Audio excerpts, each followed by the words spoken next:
ऐका, या अभंगामधून जगद्गुरु तुकोबराय 5 प्रकारचा उपदेश आपल्याला करतात. पहिला उपदेश ऐका, तुम्हाला जीवनामध्ये जर सुख समाधान पाहिजे असेल तर काय केलं पाहिजे हे आपल्याला या अभंगामध्ये सांगितलं बरं का. सदा सर्व काळ समाधानी चित्ताने राहण्याची गुरु किल्ली या अभंगामध्ये आहे. आजपर्यंत आपलं आयुष्य गेलं, आपलं चित्त समाधानी झालं नाही, आपल्याला सुख मिळालेलं नाही, ते कसं मिळवायचं, समाधानी चित्ताने जीवन जगण्यासाठी काय करायचं, आयुष्यातल्या प्रत्येक क्षणाला प्रत्येक सेकंदाला समाधानी चित्ताने कसं राहायचं याची गुरु किल्ली या अभंगामध्ये आहे. सदा नाम घोष करू हरी कथा, तेने सदा चित्ता समाधान. दुसरी गुरु किल्ली काय आहे नीट ऐका. आपण सुखाच्या पाठीमागं पळतोय, पण सुख कशाला म्हणतात ते कळलं नाही. सुख आलं गेलं, दुःख आलं गेलं, असं सुखच आपल्याला भेटलं नाही ज्याला सुख म्हणावं, जे परमनंट आपल्याकडे राहील असं सुखच आपल्याला मिळलं नाही. म्हणून जे संपूर्ण सुख आहे जीवनामध्ये, पूर्ण सुखाची प्राप्ती करण्याची गुरु किल्ली या अभंगामध्ये आहे. 2 झाले. 1 समाधानी चित्ताने राहण्याची गुरु किल्ली, 2 पूर्ण सुख मिळवण्याची गुरु किल्ली, तिसरी गुरु किल्ली ऐका, निर्भयपणे जीवन जगणं. कशाचीही भीती नाही जीवनामध्ये, प्रत्येक क्षणाला निर्भय म्हणून आनंदाने जीवन जगणं, निर्भयपणे जीवन जगण्याची गुरु किल्ली या अभंगामध्ये आहे. 3 झाल्या. 4थी गुरु किल्ली ऐका, असो ऐसा कोठे आठवची नाही, देहीची विदेही भोगू दशा. देहामध्ये राहून विदेही अवस्था भोगण्याची गुरु किल्ली या अभंगामध्ये आहे. अभंग वाटतो सोपा, अभंग वाटतो साधा, अभंग साधा आणि सोपा नाहीये. अख्ख्या जीवनाचं तत्वज्ञान आणि जीवनाचा उद्धार करण्याचं सामर्थ्य या अभंगामध्ये आहे. फक्त त्या पद्धतीने आपण ऐकलं पाहिजे, त्या पद्धतीने आपण चिंतन केलं पाहिजे. या देहामध्ये राहून सुद्धा भगवंताशी एकरूप होता येतं आणि ती भगवंताची असणारी विधेयी अवस्था आपल्याला भोगता येते. देहीची विधेयी भोगू दशा. म्हणून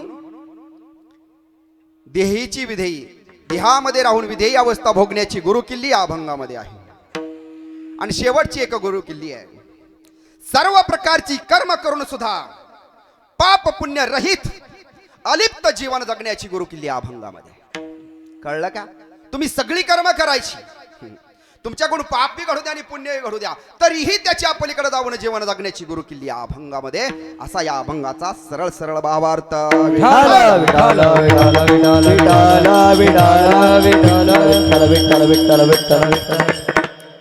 अभंगाचा सरळ सरळ भावार्थ सांगितलाय, पण त्याच्यातून तुम्हाला पूर्ण अभंगाचा उलगडा होणार नाही. त्याच्यासाठीच तुम्हा आणि मला मिळून पुढचं 1 तास या अभंगाचं चिंतन करायचंय. परंतु अभंगाच्या वेचनाला सुरुवात करण्यापूर्वी थोडासा पर्याय तो असा, आज या ठिकाणी सेवा काय निमित्त आहे आपल्या सर्वांना ज्ञात आहेच, तरी पण कीर्तनकाराचं एक कर्तव्य म्हणा, परिहार म्हणा, म्हणून ते सांगावं लागतं. वैकुंठवासी अंजना मुळीक आपल्यामधून जाऊन बरोबर आज 1 वर्ष झालंय. आज त्यांच्या वर्षश्राद्धाच्या निमित्तानं म्हणा, पुण्यस्मरणाच्या निमित्तानं म्हणा, आज ही कीर्तन रूपी सेवा माझ्यासारख्या सामान्य कीर्तनकाराकडे आलेगावचे असणारे सरपंच नवनाथ कदम, आमचे असणारे गुरु बंधू पांडुरंग कदम यांच्या सहकार्यातून किंवा यांच्या माध्यमातून आणि मुळीक कुटुंबाच्या वतीनं या ठिकाणी ही सेवा माझ्याकडे आलेली आहे. आजच्या सेवेसाठी कीर्तनकारापेक्षाही वरिष्ठ वरचढ असणारे मृदुंगाचार्य, ज्यांनी अख्खा महाराष्ट्रातला एकही नामवंत कीर्तनकार ज्यांनी वाजवायचा ठेवला नाही, इंदोरीकर असू द्या, माऊली पठाडे असू द्या, गुरुवर्य भंडातात्या कराडकर असू द्या, राऊत बाबा असू द्या, रती महारथींची कीर्तन ज्यांनी गाजवली वाजवली, ते माझ्या सारख्या कीर्तनकाराच्या कीर्तनासाठी उपस्थित हे माझं परम भाग्य आहे. लक्षामध्ये ठेवा. गायनाच्या बाजूला बघसान एक अमिताभ बच्चन, एक शाहरुख खान. तुम्हाला उंचीवरती जाऊ नका. मूर्ती लहान पण कीर्ती महान आहे. विंचू लहानच असतो पण ठणका लय मोठा असतो. म्हणून त्यांचं गायनाची साथ ते आलेगावला कीर्तन झालं तिथं होते. ते म्हणले नाही त्यांनाच घेऊन या. वन्स मोर झालेलं आहे याच्यावरूनच कळेल. आणि आमचे प्रसाद पाटील उंची मोठी, आवाजही मोठा, स्वर ही मोठा. लक्षात ठेवा. आणि अशी कीर्तनाची साथ. आणि मांडववाल्याचं काय कौतुक करावं. अहो काय सिस्टम लावले त्याने एकदम परफेक्ट. याला म्हणतात जातीवंत मांडववाला आणि तो जातीवंत माळकरी आहे म्हणून ही सिस्टम लागली. विठ्ठल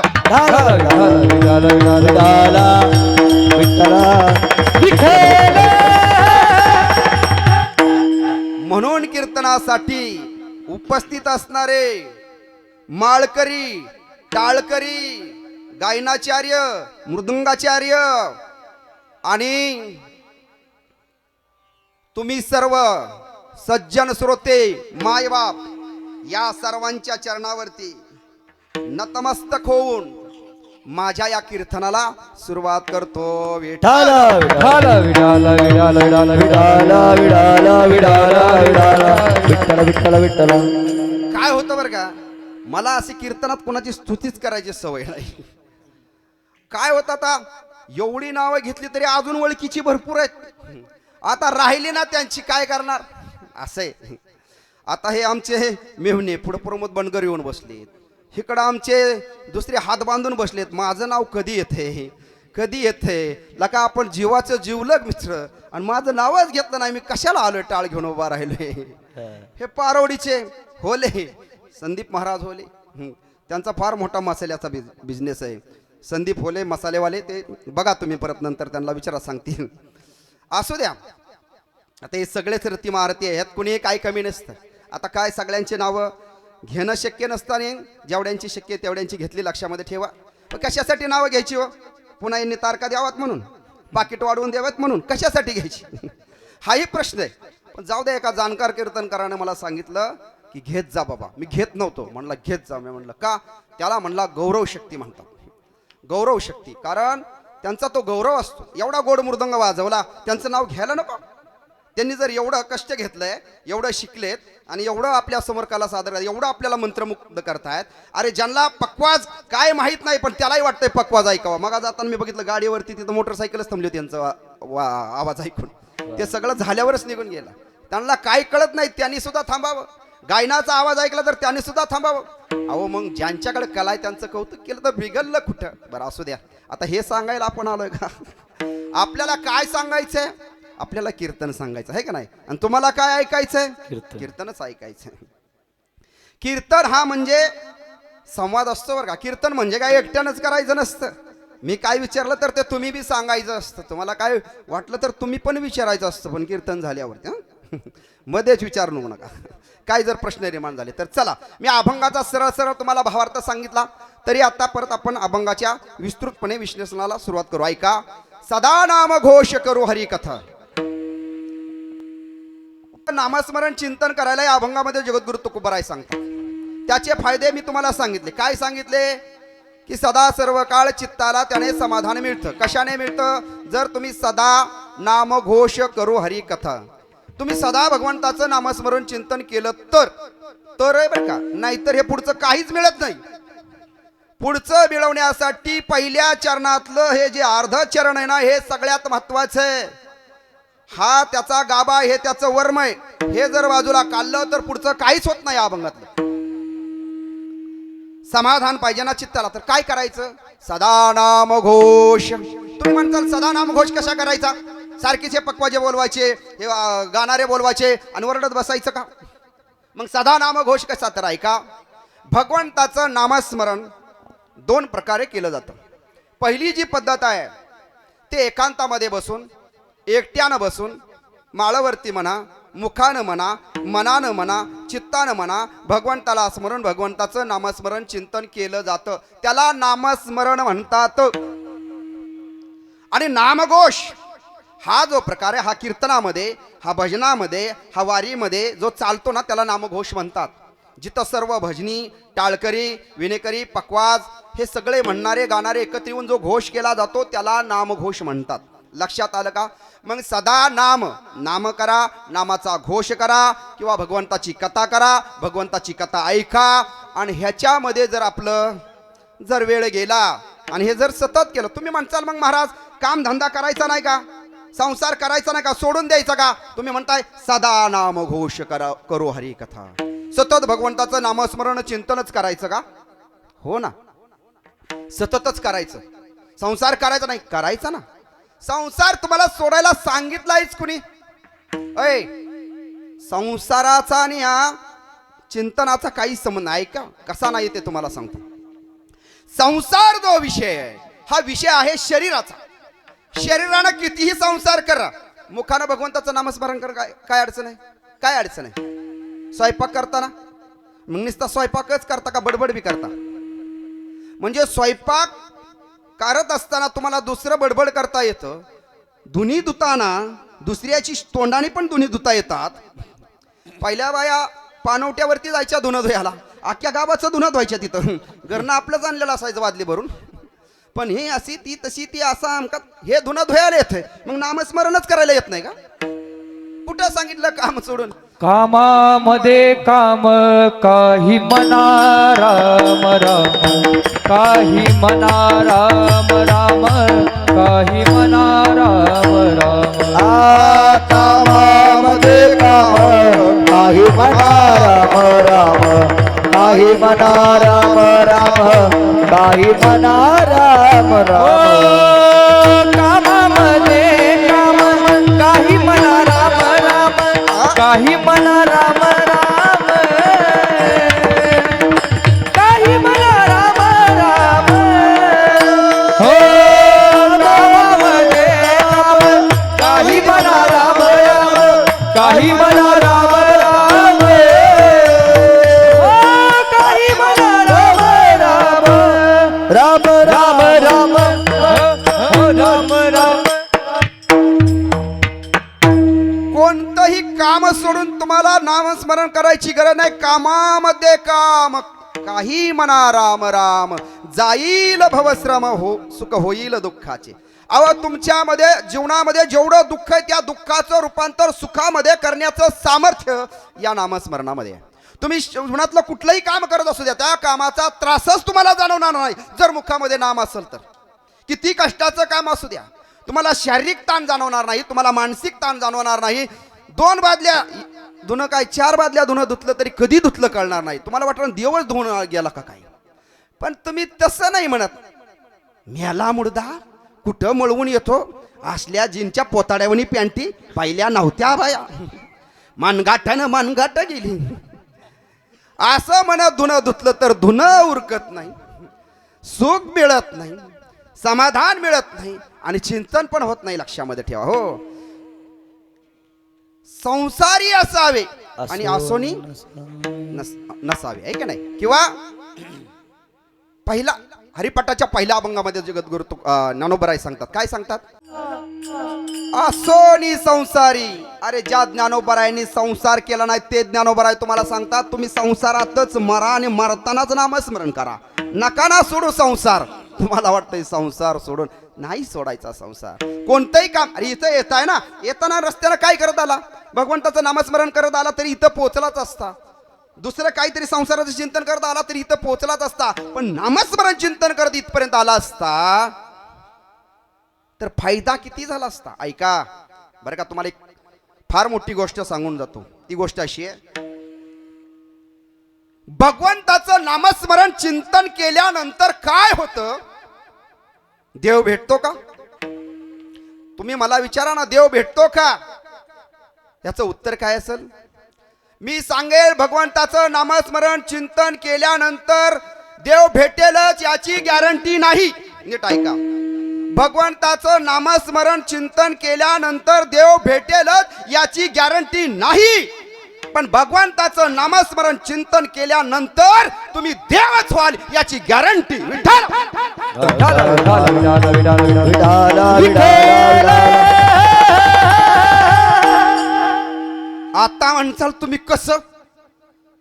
आता म्हणसाल तुम्ही कसं? राम म्हणता रामची होय जे पदवी बैसोनी पदवी पदवी बैसोनी पदवी घ्यायचे पदवी बैसोनी पदवी राम म्हणता रामाची होय जे पदी बैसोनी पदवी घ्यायचे पदी बैसोनी पदवी घ्यायचे पदी बैसोनी पदवी ओ राम म्हणता रामची होय जे पदवी बैसोनी पदवी घ्यायचे पदवी बैसोनी पदवी घ्यायचे पदी बैसोनी पदवी घ्यायचे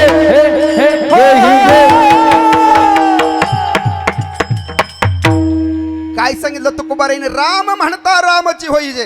हे काय मी माझं सांगितलं का पदरचं? याला प्रमाण आहे. राम म्हणता रामची होई जे. पदी बैसोनी हो. ज्ञानोबारायांनी ज्ञानेश्वरी भगवद्गीतेवरती लिहिलेली टीका 700 श्लोकावरती 9000 ओव्या आणि या 9000 ओव्यामध्ये 3500 दृष्टांत दिलेले आहेत. अनेक दृष्टांत आहेत. ऐका, त्याच्यामध्ये एक दृष्टांत आहे. एक गांधन माशी असते, त्याला भिरमुटी म्हणतात. ही गांधन माशी काय करते? शेतामध्ये जाते आणि कुठंतरी गवतावरची एखाद्या झाडावरची आळी उचलून आणते. आळी. आता आळी आणि गांधन माशी याच्यामध्ये खूप अंतर आहे. ही गांधन माशी तिला आणल्यानंतर एक चिखलाचा अर्ध घर करते, त्याच्यात ती आळी ठेवते आणि तिला लिपून पॅक करते. जायापुरताच रस्ता ठेवते, आळीला बाहेर येता येत नाही. ही गांधन माशी मात्र आत जाते. आत गेल्यानंतर त्या आळीला चावते. किती वेळा चावते? दिवसातनं 25-30 वेळा चावते. आत गेली की चावते, बाहेर जाताना चावते, आत बसली की चावते. आणि त्या गांधन माशीचा ठणका माहितीये का? लहानपणी हाणताना दगड चावले असतील कुठंतरी दगडात, त्या पहुळीत, खिळग्यात हुं करून चावल्यावर रडाय पण कळलं नसेल. तुम्हाला रडाय आलं नसेल तर ती आळी कशी सण करत असेल? ती आळी दिवसभर नाही, रात्रंदिवस प्रत्येक क्षणाला तिला चिंतन करते. काय? आता भिरंगुटी येईल, आता ती गांधन माशीन मला चावेल, आता ती गांधन माशीन मला चावेल आणि मला वेदना होता. दिवसभर तिचं चिंतन. ती गांधन माशी शिवाय ती आळी दुसरं चिंतनच करत नाही. आता आळीचा जन्म आळीच्या वेळी आणि ही जी गांधन माशी आहे तिचा जन्म वेगळा झालेला असतो. पण ऐका, त्या आळीला त्या गांधन माशीचं चिंतन करून करून पंख फुटतात. काही संबंध नसताना त्या आळी सारखं चिंतन करते. आता गांधन माशीन मला चावल, आता गांधन माशीन मला चावल. अरे आणि पुन्हा एक दिवस मग ती आळी पंख फुटल्या उडून जाते. लका त्या आळीची गांधन माशी होते, तू माणसाचा देव होत नाही काय? विठ्ठल विठाला विठाला विठाला विठाला विठाला विठाला विठाला. पण त्याच्यासाठी सगळ्यात पहिला देवावरती विश्वास लागतो. त्याच्यासाठी भगवंताच्या नामावरती विश्वास लागतो. त्याच्यासाठी संतांवरती विश्वास लागतो. त्याच्यासाठी ग्रंथावरती विश्वास लागतो. आलं का लक्षात? माणसाला जीवन जगताना जेवढी श्वासाची गरज आहे, ज्या दिवशी माणसाचा श्वास थांबतो ना त्या दिवशी तुमचं जीवन संपतं. आणि ज्या दिवशी परमार्थातला विश्वास संपतो ना त्या दिवशी परमार्थ संपतो. विठाला विठाला विठाला विठाला विठाला. परमार्थात एंट्री करायची कशी, भगवंताची प्राप्ती करायची, पहिल्यापासून तुम्हाला सुरुवात सांगतो, नीट ऐका. अशीच देवाची प्राप्ती होत नाही, असंच नामस्मरण होत नाही. अगोदर आपल्याला कोणत्या तरी एखाद्या संप्रदायाचं अनुयायी व्हावं लागतं. अनुयायी कळतं का तुम्हाला? जर वारकरी संप्रदायाचा अनुयायी व्हायचा असेल तर गळ्यात माळ घालावी लागते. माळ घातली, पंढरपूरला आषाढी कार्तिकीला गेला, तुम्ही अनुयायी झाला. बिगर माळकरी अनुयायी होऊ शकत नाहीत. अनुयायी झाला मग वाऱ्या करायच्या, हरिपाठ करायचा, काकडा करायचा, भगवद्गीता वाचायची, गुरु करायचा, नामस्मरण करायचं. आता ऐका, तुम्ही अनुयायी झाला, त्याच्यानंतर तुम्ही वारी करायला लागला. ऐका, त्याच्यानंतर संप्रदायाचं एक अधिष्ठान असतं. अधिष्ठानाशिवाय परमार्थ पुढे सरकत नाही. अधिष्ठान म्हणजे काय? वारकरी संप्रदायाचं अधिष्ठान भगवान परमात्मा विठ्ठल. हे आपलं अधिष्ठान आहे. मग या अधिष्ठानाची मूर्ती आपल्या डोळ्यासमोर ठेवून त्याची पूजा करायची आणि त्याचं अनुष्ठान करायचं. अनुष्ठान म्हणजे काय? आवडे देवासी तो ऐका प्रकार, नामाचा उच्चार. रात्रंदिन देवाला काय आवडतं? आवडे देवासी तो ऐका प्रकार. मग काय? नामाचा उच्चार रात्रंदिवस. देवाला हे आवडतं. देवाला तुमचं नुसत्या गुलाबजामच्या पंक्ती नाहीत आवडत. आलं का लक्षात? हा, नुसतं ते नाही आवडत. तर देवाला सर्वात जास्त गोष्ट कुठली आवडती? तर भक्तांना आपलं नामस्मरण करावं. अधिष्ठान झालं. अनुष्ठान. अनुष्ठानामध्ये अनुसंधान असावं. अनुसंधान म्हणजे काय? अधिष्ठानाशिवाय तुम्ही कुठल्या देवाला डोळ्यासमोर ठेवून कुठल्या देवाचं नामस्मरण करणार आहे? अधिष्ठान झालं अनुष्ठान. भगवंताचं नामस्मरण, भगवंताचं चिंतन. त्याच्यानंतर अनुसंधान. अनुसंधान म्हणजे काय? नीट ऐका. अनुसंधान म्हणजे आपण केलेली साधना त्याच्यामध्ये सातत्य राखणं, सतत करणं, सदा नामघोष. आलं का लक्षामध्ये? ते कधीतरी करायचं, कधीतरी सोडून द्यायचं, तुटायचं, तसं नाही. लक्षामध्ये ठेवा. सतत भगवंताचं नाम. अरे किती संसार कर रे, जा कुठं कामाव जा, दार्याव जा, कंपनीत जा, कुठं जा, गाडी चालव, काय कर, पण भगवंताचे नामस्मरण चिंतन कर. एखादी महिला गिरणीमध्ये पिठाचा डबा आणायला गेली किंवा पाण्याला गेली. पहिल्या आताच्या महिला नाहीत राहिल्या पाण्याला जायचं. आता पाण्याचं काम बदललंय. घरातच नळ आले पहिली गोष्ट. चुकून एकादशी नसली, एकादशी पाणी नसलं तर त्यांच्याकडे ती पाळी नसते, ती पाळी आपल्याकडे असते. पण पहिल्या जर माया पाहिल्या ना स्त्रिया, तर पाण्याला जायच्या ना, डोक्यावरती एक हांडा, हांड्यावरती हांडा, काकावरती हांडा, आणि मधीच एखादी भेटायची धोंडाबाई, आणि मग तिच्यावर गप्पा मारत बसायची. एवढं वजन डोक्यावर घेऊन बोलायची, डुलायची, पण ते काय पडत नव्हते वरची हांडे, कळशी, घागरी काय असतील ते. का? तिचं जे अनुसंधान होतं ते त्याच्याकडे असायचं. ती त्याला कधी विसरत नव्हती की माझ्या डोक्यावर वज आहे. मग तसं विसरायचं नाही या संसारामध्ये, की माझ्या भगवंताला कधी विसरायचं नाही. विसरली तया थोर झाली हानी. विसरली तया थोर झाली हानी. विसरली तया थोर झाली हानी. विसरली तया थोर झाली हानी.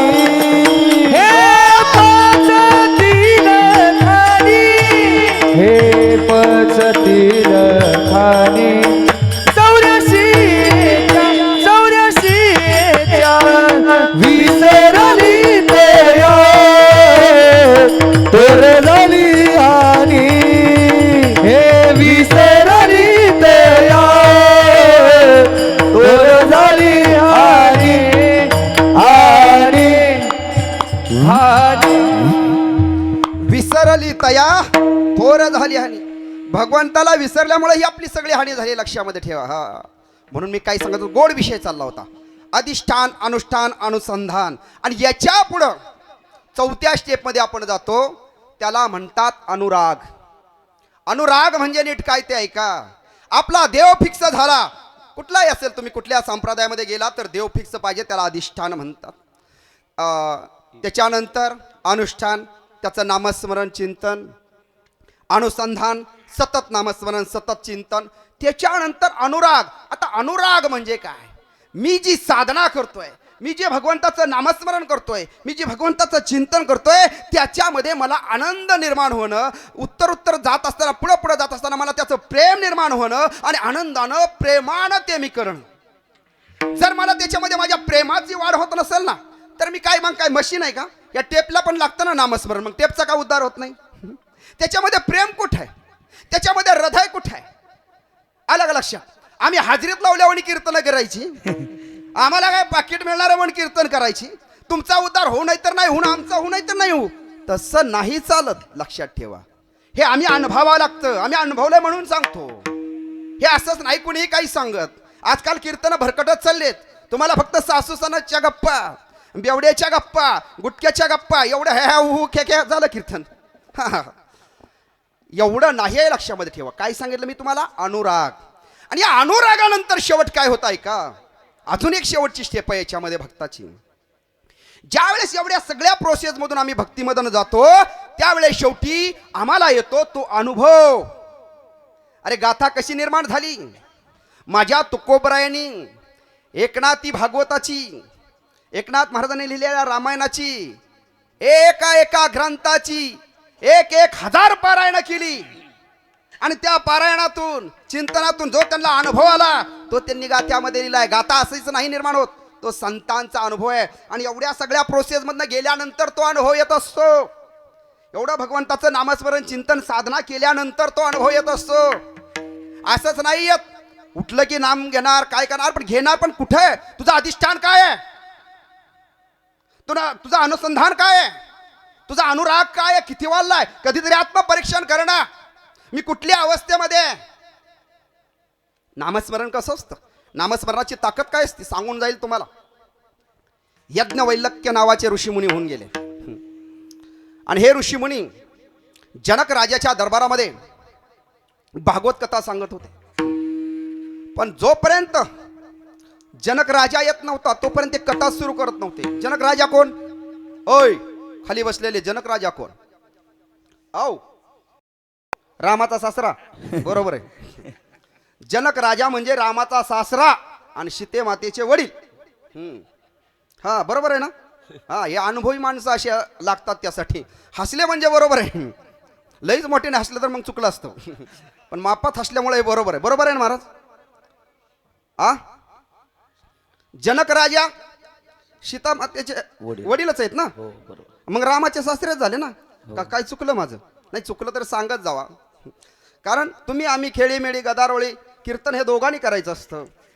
भगवद्गीता कशी निर्माण झाली? अर्जुन आणि कृष्णाचा दोघांचा संवाद त्याच्यातून निर्माण झाली ना. लक्षात मध्ये ठेवा. एकट्याचं काम नसतं. ऐकायचं तुम्ही, सांगायचं मी, आणि चुकलं तर असं जाणकार माणसांनी सांगायचं मध्ये. तर ऐका, कथा चालायची. जनक राजा आल्याशिवाय यज्ञवैकल्य मुनी कथा सुरू करत नव्हते. लोकांशी येऊन बसायची आणि म्हणायची ते एकट्यासाठी कथा थांबवायची आहे, करा सुरू. आपण माणूस गेला म्हणतो कवा यायची ती? उरका. प्रत्येक माणसाला घाई आहे. कीर्तन उरका. अर्धा तास राहिलाय, पाऊण तास राहिला, उरका उरका. अरे जायचंय कुठं? मसनवाटीच्या पुढे जातच नाही. ही आम्ही पळ पळ पळ ही चांगली कामं सुद्धा घाईत करायची. खाताना सुद्धा हेलायचं नाही. वसा वसा खायचं आणि पळायचं. अरे जायचंय कुठं? कामावर जायचंय. काम करून काय करायचंय? परत कुठं जायचंय? मसनवाट्यापर्यंत ह्याची घाई अजिबात थांबत नाही. लक्षामध्ये ठेवा. मग माणसं म्हणायची कुणाला? त्या यज्ञवैलक्य ऋषींना म्हणायची करा कथा सुरू. पण ते म्हणायचे नाही. जनक राजांनी होते. ह्यांना वाटायचं ते राजा आहेत म्हणून राजासाठी थांबतायत. असं कुठे महाराज असतात का? त्यांना तारीख दिली म्हणून त्यांना योस्तोवर थांबायचं, त्यांचीच नावं घ्यायची. असं कुठं असतंय? हे असं नाही. हे पार्सलिटी करतायत महाराज. हे चांगलं नाहीये. किंवा राजेसाहेब सगळा खर्च करतायत, राजेसाहेब यांना मोठं दान देत आहेत, ते राजे आहेत, ते पदाने मोठे आहेत म्हणून करत असतील. आणि ही कुणकुण त्या ऋषीमुनींच्या कानावरती गेली. ऋषीमुनी म्हणले ठीक आहे ठीक आहे. बसून दिलं सगळ्यांना. कथा चांगली रंगात येऊन दिली. अय कथा सुरू झाली. कथा सुरू झाली आणि या ऋषीमुनींनी आपल्या योग मायेनं अख्ख्या त्या गावालाच आग लावली जिथं कथा चालली होती तिथं. आता इथं आसपासची माणसं कीर्तनाला आलेत. तुमच्या घरांना आगी लावल्या.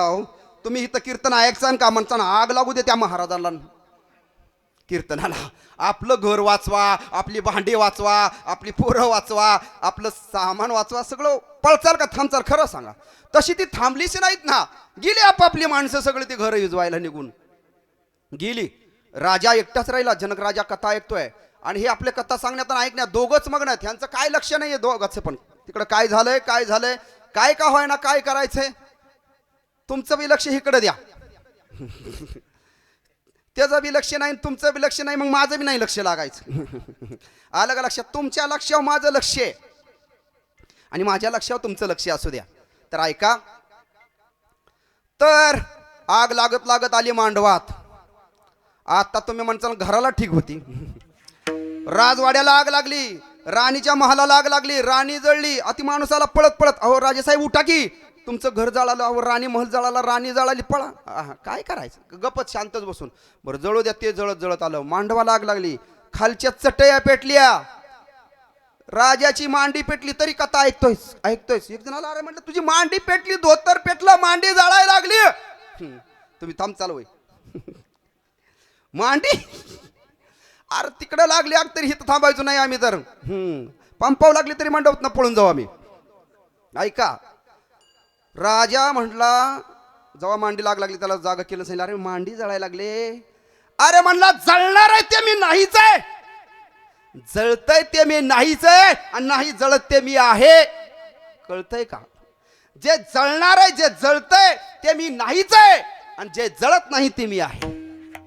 हे जर कळलं तर सगळा परमार्थ कळला ना, लक्षामध्ये ठेवा. हो, पुन्हा मग त्या ऋषीमुनींनी ती आग आपल्या मायेनं लावली होती, ती विजवली. सगळं जाग्यावरती सगळं आहे तसंच परत पळून म्हणलं काय झालं नाही. ही अशी परीक्षा असते, लक्षामध्ये ठेवा. अरे एवढं भगवंताच्या नामामध्ये, एवढं त्या कथेमध्ये तल्लीन व्हावं लागतं. त्यावेळेस कुठंतरी आपल्याला भगवंताची प्राप्ती होत असते किंवा आपण भगवंताच्या जवळ जात असतो. प्रश्न असा आहे बरं का, आपल्याला कधी आयुष्यामध्ये असं वाटलं का बरं, ओय मला देव भेटावा? नाही, तुम्हाला घराची गरज वाटली, घर झालं पाहिजे, लग्न झालं पाहिजे, नोकरी लागली पाहिजे, गाडी आली पाहिजे, शेती घेतली पाहिजे, नाही नोकरी लागली पाहिजे, सगळं झालं पाहिजे, पण देव भेटला पाहिजे असं कधी वाटलं? हा संसार काय कधी असं वाटलं? कधी विचार केला माणसाच्या जन्माला येऊन की मी कोण आहे, मी कुठून आलोय, मी कशासाठी आलोय, मी करतोय काय, हा संसार म्हणजे काय आहे? कधी आयुष्यात चिंतन केलं? हे चिंतन माणसानं नाही करायचं, मग काय जनावरानं करायचं का? जनावराकडे बुद्धी आहे का? त्याच्याकडे वाचा आहे का? त्याच्याकडे भावना आहेत का तुमच्यासारख्या? ते हे करू शकतात का? नाही करू शकत. तुम्ही माणसाच्या जन्माला आलाय ना. याच देही घड देवाचे भजन, याच देही घडे देवाचे भजन, याच देही घडे देवाचे भजन, याच देही घडे देवाचे भजन. आहा हो याच देही घडे देवाचे भजन.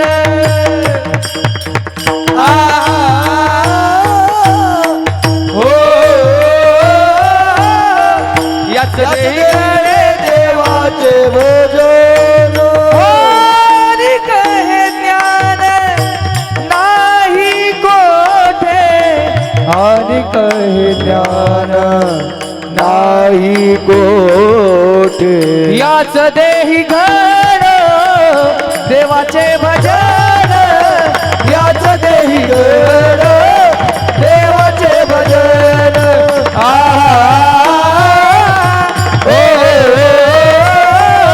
याच देही घड देवाचे भजन. भजन भजन याच देही घडे देवाचे भजन. अरे आणि हे ज्ञान नाही कोठे. दुसऱ्या कुठल्याही योनीमध्ये हे नाही आहे, लक्षामध्ये ठेवा. मनुष्याच्या जन्माला आलाय ना, माझा जन्म कशासाठी झाला? एवढी लोक आहेत, 850 कोटी लोक या जगामध्ये आहेत. का मग आम्हाला निर्माण केलं? काय या एवढी माणसं बनवायची काय गरज होती? अरे इथं प्रत्येकाला बनवण्याचा भगवंताचा उद्देश आहे. प्रत्येकामध्ये काहीतरी विशेष आहे, काहीतरी वेगळं करून दाखवण्याचं तुमच्यामध्ये सामर्थ्य आहे, म्हणून तुमची निर्मिती आहे. स्वतःचं अस्तित्व ओळखा, स्वतःचं महत्व ओळखा, स्वतःची किंमत ओळखा.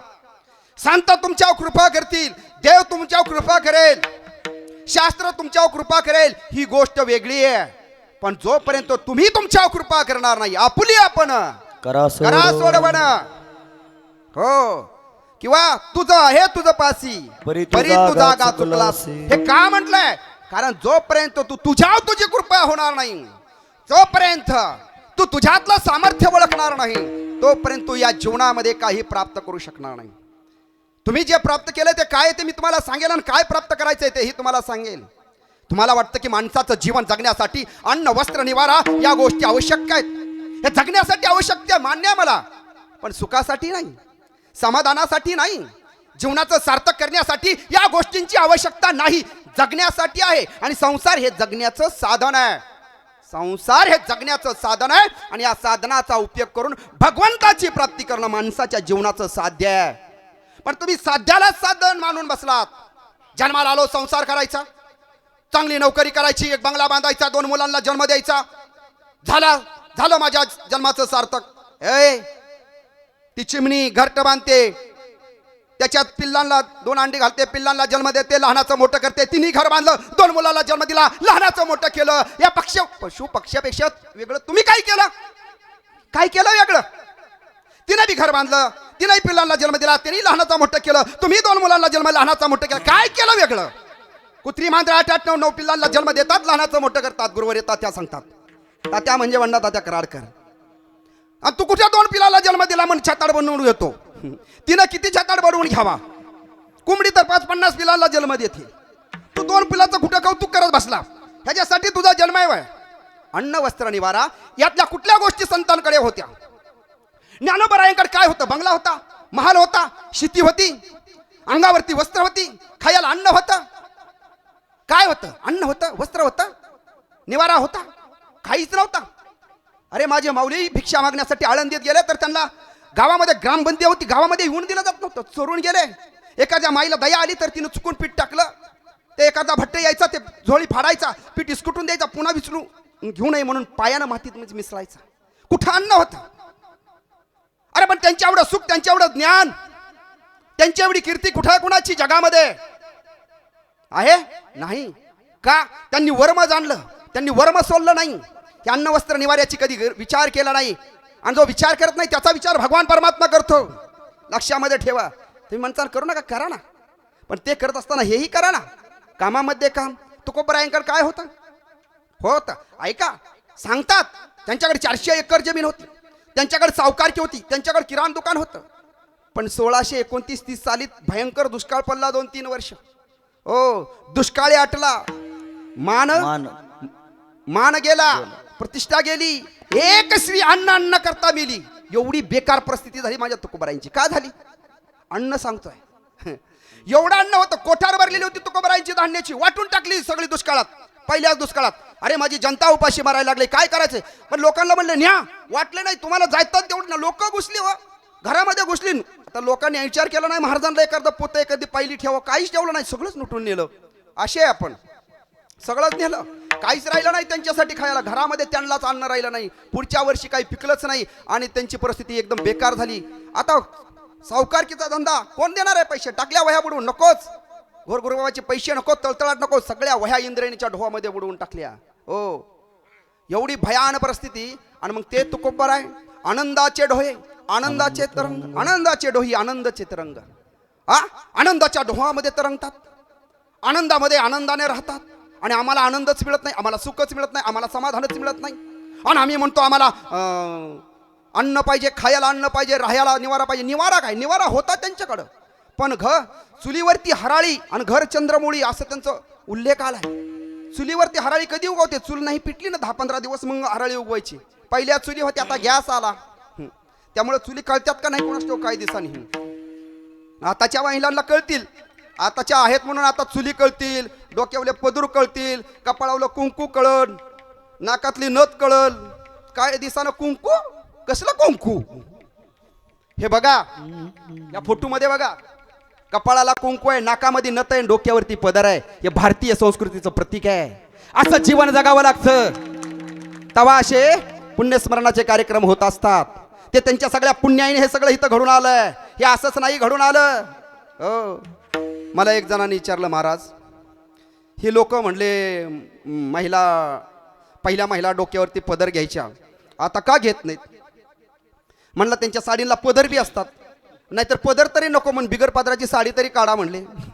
त्या पदराचा कशाला उगाच खर्च करायचा आहे वावर? तेवढंच 5-50 रुपये कमी होतील साडीचे. मग पदर आहे तर घेत का नाहीत? मी म्हणलं काय आहे त्याचं? पहिल्या महिलांना जरा डोकं होतं त्यामुळे ते डोक्या पदर घ्यायच्या. आताच्या महिलांना डोकंच नाही तर ते कशाला पदर घेतील? आलं का लक्षामध्ये? तुका म्हणे पतिव्रता, तुका म्हणे पतिव्रता,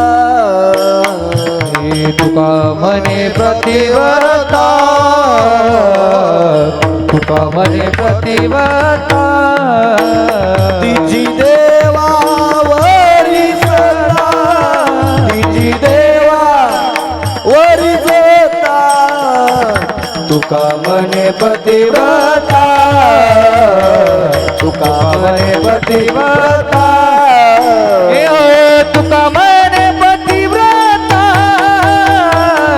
तिची देवावरी सत्ता तिची देवावरी सत्ता तिची देवावरी सत्ता सत्ता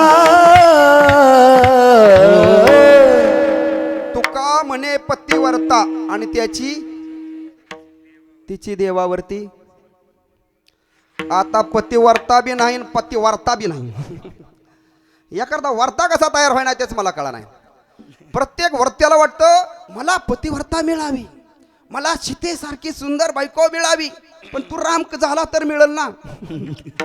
तुझी नजर रावणावणी, बायको मागतो सीतेवाणी, नाही वय तुझा लंकेसहित जाळ व्हायचा. आ ऐका बर का, ऐ पहिला अहो एवढा माणसांचा एकामेकावरती विश्वास व्हायचा. गरीब बाबा आहेत ना, ह्यांची लग्न झाली ना, तेव्हा मी नव्हतो, पण हे ह्यांचे वडील गेले पुरी बघायला आणि सांगितलं पोरगी चांगली, हे होय म्हणले. डायरेक्ट मंडपात उभा का बघाय गेलता. हट बघा खरं आहे हितन काय आपण खोटं बोलत नव्हतं. मी तेव्हा नव्हतो म्हणून सांगितलं, तरी सांगितलं हे बघायला गेले नव्हते. हे खरं आहे. ऐका, पण ह्यांचं लग्न झालं तरीही लवकर नवरा बायको बोलत नव्हते. आता साखरपुड्यापासूनच राडा, mobile toy toy toy toy toy toy toy toy toy toy toy. काय काहींचं लग्नाच्या आधीच घटस्फोट झालं त्या मोबाईलमुळं. लग्नाच्या आधीच कशाला करता हे नाटकं, लग्न होऊस तर गप बसा की. आलं का लक्षात, नका त्या भानगडीत पळू, लय लग्न मोडले त्याच्यामुळं. आलं का लक्षामध्ये. ही लोकांची ज्यावेळेस लग्न झाली तरी बोलत नव्हती आणि तुम्ही जमोस तर सुद्धा दम खाय नाही. अरे बरं झाला जाऊ द्या. आणि त्यावेळेची परिस्थिती अशी होती, तुम्ही जर गावाला निघाला तेव्हा काय सायकल पण नव्हती तुमच्या काळात का होती. तुम्ही 15-16 वर्षाची सायकल होती का तुमच्याकडे. बैलगाडी, जरा श्रीमंत होता काय तुम्ही. हा बैलगाडी होती आहे का नाही. आणि बैलगाडी नाहीतर मग स्टँडवर जायचं कुठतरी, एखादी एस टी यायची दिवसात नाही एकदा, एकच एस टी आणि मग त्याची वाट बघत बसायचं. मग हे नवरा बायको सासरवाडीला जर निघाले, हे असले सांगत नाही बरं का मी, पण तुम्हाला काय त्याच्याशिवाय जमत नाही, पण ह्याच्या सांगण्यापाठी मागे फार मोठा हेतू ते ऐका. निघाले ना, नवरा पुढं कासराभर चालायचा आणि बायको पाठीमागं कासराभर त्याच्या पाठीमागं असायची. हो, आणि ते गावाला निघायचे आणि माना खाली घालून पदर डोक्यावरला पळून देणार. आता जर नवरा बायको गावाला निघाले कसं चित्र आहे. असा हातात हात, हा राजा राणीची जोडी निघाली गावाला. बर पहिलं काय होतं तुम्ही म्हणताल, पहिलं तसं होतं ना, आता असं का. ऐका त्याचं कारण सांगतो, तेच त्याच्यासाठी मी सांगितलंय. पहिलं ह्या बाबांना विश्वास होता, पहिल्या लोकांना विश्वास होता माझी बायको माझ्याच मागं येईल. आता आम्हाला विश्वासच नाही. ही जर सुटली बाजारात तर गावाण्याची गॅरंटीच नाही आपली, धरून ठेवा. तुम्ही दुसरा अर्थ घेऊच नका. पुरी पळून जातात यात विशेष राहिलं नाही. रोज लग्न झालेल्या महिला पळून जातात. इतकी संस्कृती खाली आली आहे लक्षामध्ये. आणि कशाचं सुख मिळेल तुम्हाला, कशाचं या शारीरिक वासनेनं बरबाटलेल्या आमच्या नजराने आमचं अंतकरण कधी शुद्ध होईल लक्षामध्ये ठेवा. कसा त्याच्यामध्ये भगवान परमात्मा येईल. असं जर आमची नजर भरकटलेली असेल, वासनेने आम्ही जीवन जगत असेल, आम्ही संस्कृती आणि संस्कार जतन करत नसेल, आई बापांचं ऐकत नसेल, कुठंतरी अरे आयुष्यभर जन्म दिलेल्या आई बापांचा कचरा आम्ही 1 वर्षभर 6 महिने आलेला एखादा व्यक्ती आमच्या जीवनामध्ये यावी, त्याच्यासाठी यांच्या सगळ्या इज्जतीचं आम्ही राख रांगोळी करावी आणि निघून जावं. एवढं सोपं आहे का हे जीवन. त्याचे परिणाम भोगावे लागतील काय. तुकडे तुकडे होऊन कुठंतरी पडतील, नाही तर फाशी घेऊन मारावं लागेल, नाही तर कोर्टात जन्मभर केस खेळावा लागेल. एवढे सोपे नाही त्याचे परिणामाचा विचार नाही. आंधळ असतं, आंधळच आहे, आंधळच असतं म्हणलं ते खरंच आहे.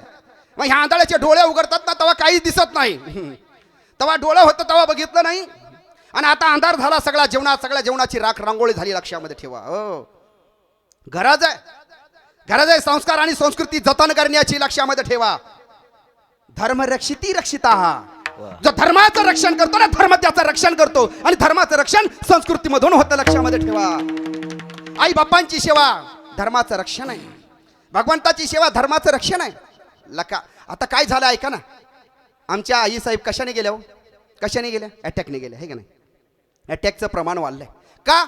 मानसिक ताण, खाण्यामध्ये शुद्धता नाहीये. कुठं तुम्हाला पहिलं घाण्याचं तेल होतं, आता केमिकलचं तेल आहे. दुकानातलं कुठलं तेल आणा, केमिकलचं तेल आहे, तुम्हाला अटॅक होऊ शकतो. बाजारातला पिशवीतला दूध आणा, त्याने कॅन्सर होऊ शकतो, त्याने शुगर होऊ शकते, अटॅक येऊ शकतो. काही आणा, आजार आहेत.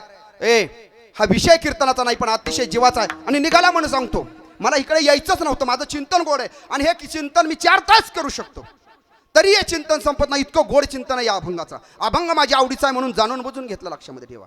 ऐका, तुम्हाला आरोग्य प्राप्त करायचं असेल तर ऐका, पहिला नियम ऐका. संध्याकाळी 6च्या पुढं, जास्तीत जास्त 7च्या पुढं कधी जेवण करू नका. 7च्या नंतर जेवण केल्यानंतर त्याचं पोटामध्ये विष तयार होतं, शरीराला कमीच पचतं, त्याच्यापासून ऐका गॅस होऊ शकतो, पोटामध्ये गाठी होऊ शकतात, त्याच्यापासून बीपी, शुगर, दमा सगळे आजार संध्याकाळी 6च्या नंतर जेवण केल्यानंतरच होतात. जेवढे उशिरा जास्त जेवण करचाल तेवढे तुम्हाला जास्त रोग होणार. जगातला कुठलाच प्राणी, मनुष्य प्राणी सोडला तर कुठलाच प्राणी दिवस मावळाच्या पुढे अन्न सेवन करत नाही. जंगलात जाऊन परीक्षण करा, सगळे पक्षी जनावरं आपल्या कोरट्यात स्थिर असतात, म्हणून त्यांना आयुष्यात कधीच आजार नाहीत आणि कुठल्या दवाखान्यात जायची गरज पडत नाही. हे पक्ष्यांकडून शिका.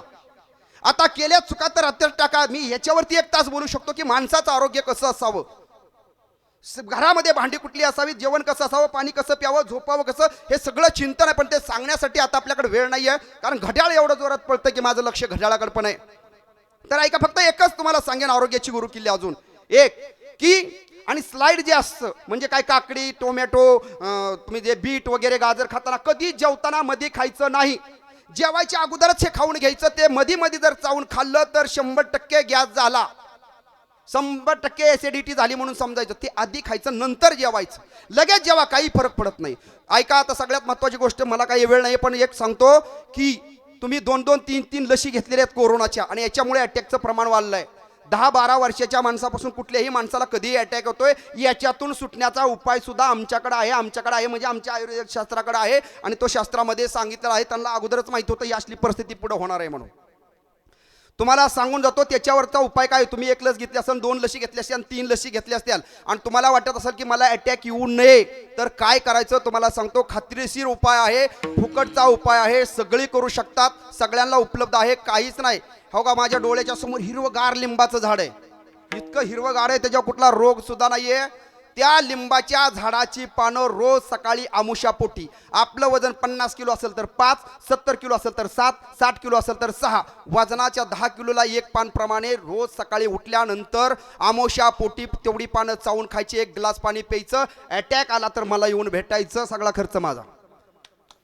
सातत्यानं कंटिन्यू, कधीच बंद करायचं नाही. ह्या लिंबाच्या झाडाचं महत्व काय आहे, गाईचं लय मोठं आरोग्यशास्त्री. चला ते जाऊ द्या. मी सांगत होतो की संतांकडं अन्नाची सोय नाही, निवाऱ्याची सोय नाही. अन्न, वस्त्र, निवारण. वस्त्र म्हणताल तर काय हो, तुकोबराईंच्या पत्नीकडे एकच साडी होती. आंघोळ करताना पंचायत नाणीवरती 30 ठेवायची, आंघोळ करायची, पुन्हा 30 घालायची, एवढी पाहिजे. तीही साडी तुकोबराईंनी एका भिकारणीला देऊन टाकली. आता काय घालायचं एवढी, आणि सुख किती म्हणताल त्यांच्याकडं.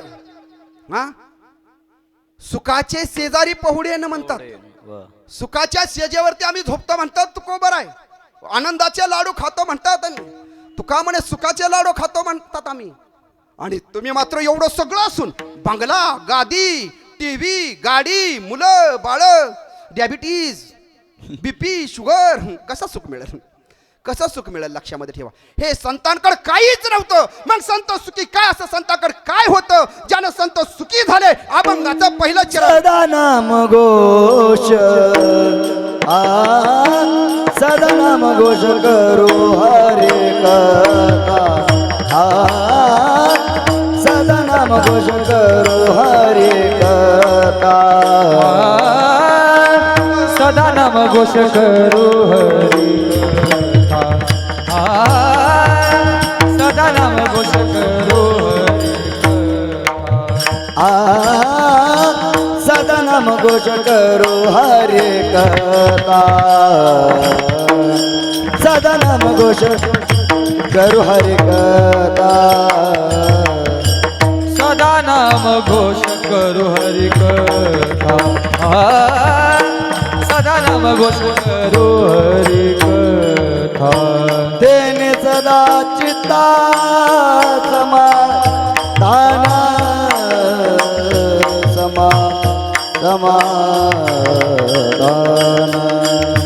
तेने सदा चित्ता समाधान समाधान सर्व सुख ल्यालो सर्व अलंकार सर्व सुख ल्यालो सर्व अलंकार सर्व सुख ल्यालो सर्व अलंकार सर्व सुख ल्यालो सर्व अलंकार सदा नाम घोष करू हरी कथा तेने सदा चित्ता समाधान तेने सदा चित्ता समाधान तेने सदा चित्ता सदा नाम घोष करू हरी कथा तेने सदा चित्ता समाधान तेने सदा चित्ता समाधान तेने सदा चित्ता समाधान समाधान समाधान समाधान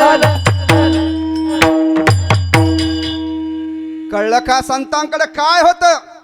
आपल्याकडे जे सुखाची अपेक्षा आणि जे आपण सुखासाठी घर बंगला गाडी शेती माडी हे सगळं जे केलं ते सगळं दुःखाला कारणीभूत ठरलं. लक्षामध्ये ठेवा. आणि याच्यातलं संतांकडे काहीच नाहीये तरी ते समाधानी आहेत, तरी ते सुखी आहेत. आणि सुख म्हणचाल तर कसं? पूर्ण सुख.